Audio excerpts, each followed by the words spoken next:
volt niya. Maganda yung reading. Okay siya kasayan. Okay, ang ganda ng reading niya kasayan ha. Okay. Maganda ang reading pag nagbukas tayo ng na mini driving light. Ayan siya. Baksa kaagad sa 12 volts. Pero pag pinatay natin, ayan siya.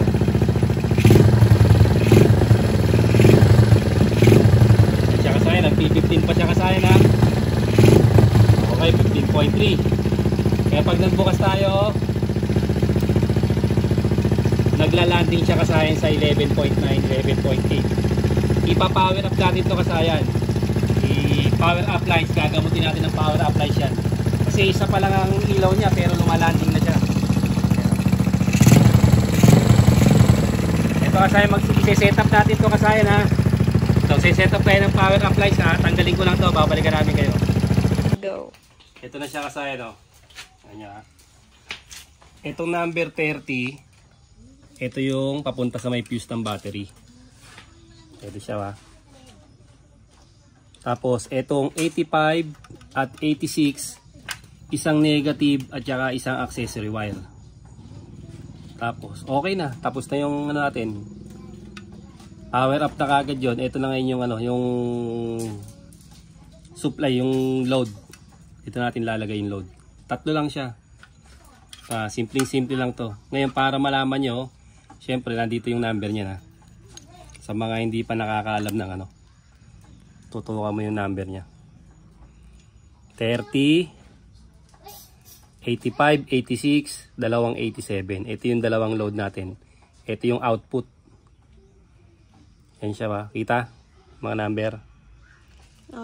Para alam nyo, pag nagbanggi tayo ng number 30, number 87, alam nyo na siya agad kung ano. Tapos, ganito yung pwesto 1. Yung sa likod, 30. Yung sa kanan, 85. Sa kaliwa, 86. Sa harap, dalawang 87. Ito lang muna i-wiring natin. Kung kaya nyo siyang i-wiring ng, kailangan nyo may i-terminal ha, ito. Ayan yung i-terminal. Tapos sa kabila, ganun din. Kung kaya nyo siyang lagyan dito lang, kung aabot yung paglalagyan nyo, dito yung siya lalagyan ng i-terminal ha. Dito, tsaka dito. Para solidong solido yung kapal. Yung kapal na makukuha nyo. Huwag kayong gagamit ng mga ganito. Yung mga maninipis. Na ano, dapat ito. Circuit. May pangalan naman na circuit to.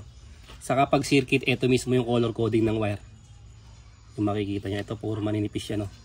Tapos pansinin nyo, nagkakalawang na agad. O ito yung kadalasan na ano. Mga mahinang klase. Kaya bakit daw mahina pa rin yung supply, tapos nagkukurap-kurap pa rin gawa ng hindi maganda yung materials. Ang pinaka-importante rito yung magandang materials ang gagamitin nyo. Kasi siya lalagay natin to rito. Ito unahin natin sa number 30.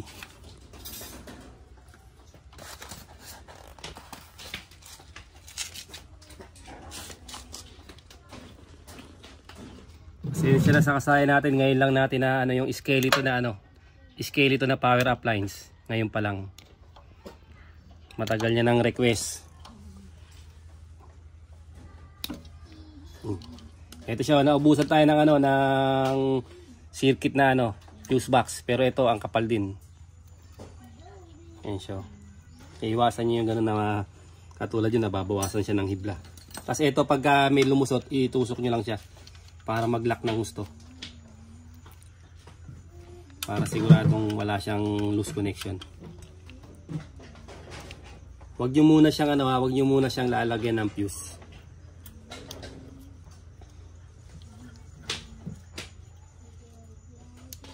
Para wala pa siyang supply. Hindi siya pumutok. Tayo maputokan ng fuse.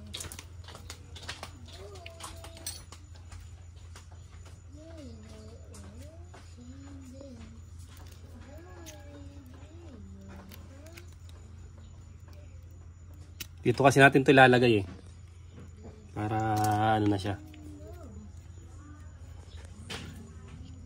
Para medyo nakatayo. Kailangan kasi sa relay nakatayo siya Pagka nakahiga siya mapamanawan ng tubig.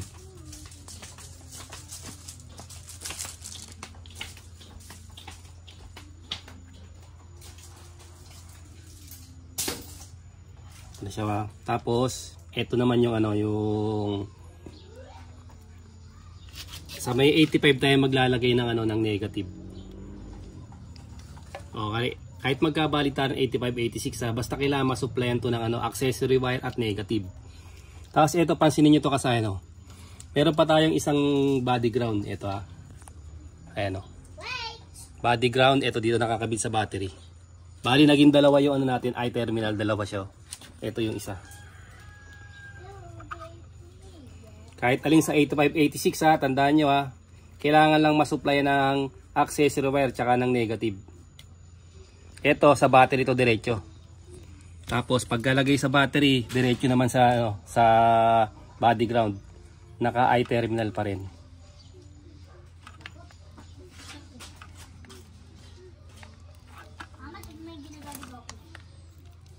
Kasi kung madidiretso nyo rito, siyempre mas maganda, mas makapal yung wire. Ito, circuit din tong ginagamit natin na wire. Kaya siguradong walang umido. Hindi siya magbe-berde.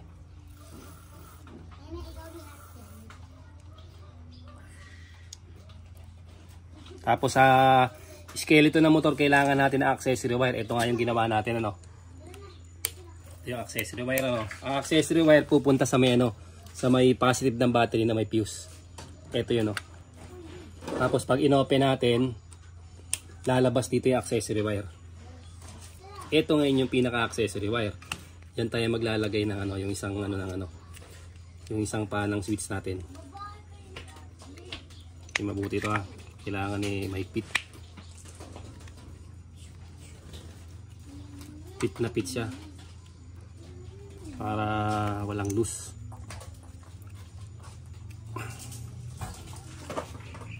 Huwag yung muna intindihin to dito tayo maglo-load Dalawang 87. Bali, pansinin nyo halos tatlo lang iwa-wiring nyo. 85, 86 saka 30. Ito yung accessory wire. Simpleng-simple lang para malaman yung accessory wire. Lagay nyo lang sa body ground.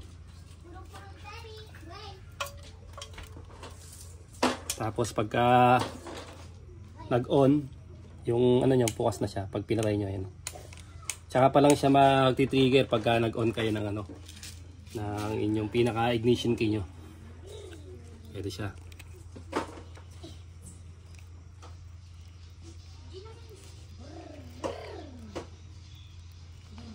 Ito na kasaya yung paglalagay nyo dito, kahit anong ilaw dito na siya pupunta sa dalawa. Yung isa, ito yung ginawa natin na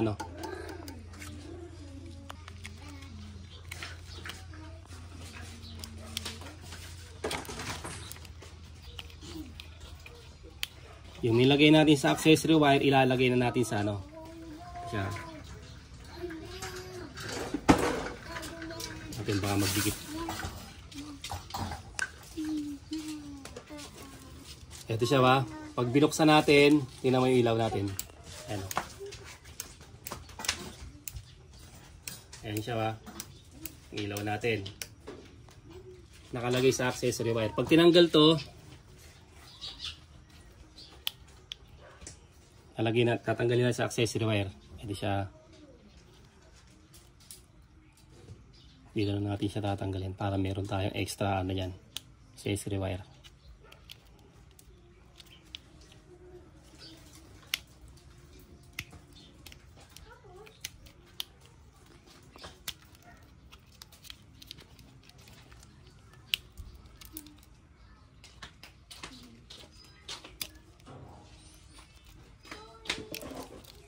Kailangan wala na siya ngayon pagka binuksan natin. Kaya kasi wala na Wala na yung mini driving light natin.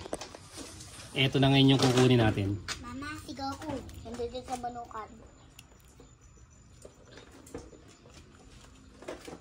Ano siya? Lalagay natin sa 87.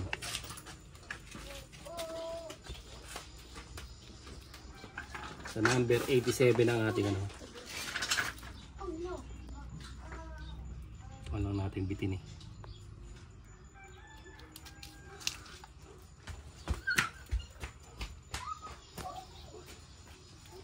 Abot na ba?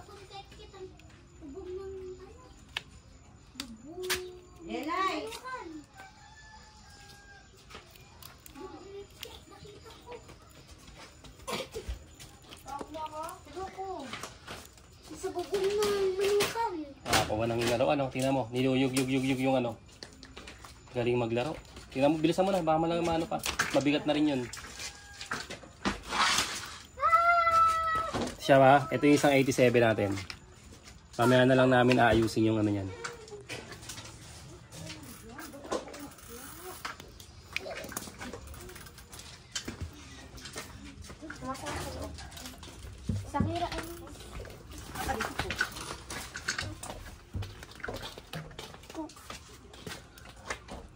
Dapat pag nag-open tayo, pag-click na yung relay natin.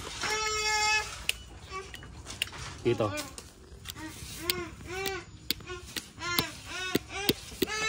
Ayan siya. Okay na siya. Tapos, ito na. Ilipat na natin yung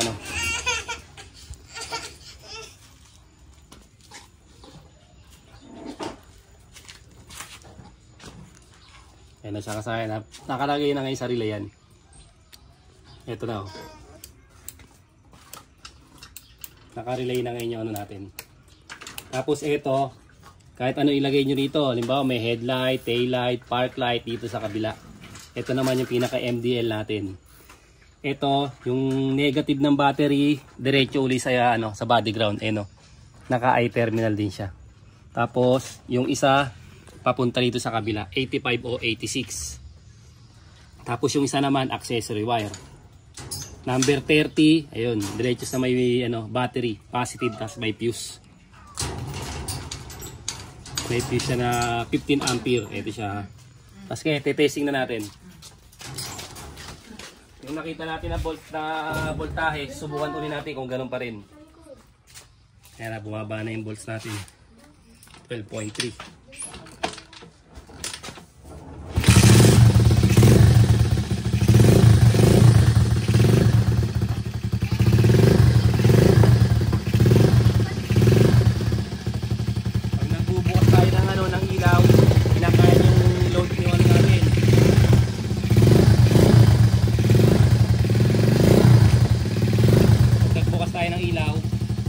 Inuubos niya yung pansinin nyo ngayon.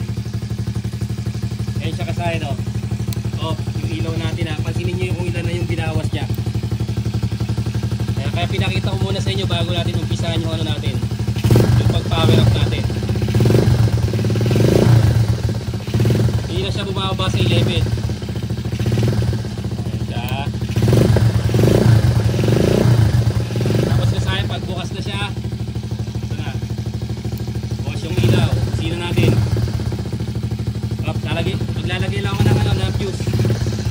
Saglit lang. Ito na kasaya yung fuse natin para matesting din natin yung busina. 15 ampere din yung fuse natin. Para matry na rin natin yung busina. Power up natin. Ito na kasaya na. Kahit nakabukas na yung ilaw natin kasaya, tingnan nyo yung rating. Tapos pag bumusina tayo, kayang-kaya pa rin yan. Yan ang ng power applies kasayan. Ayan, may fast light tayo kasayan yan. Hanggang dito na lang mga kasayan. Salamat sa panonood.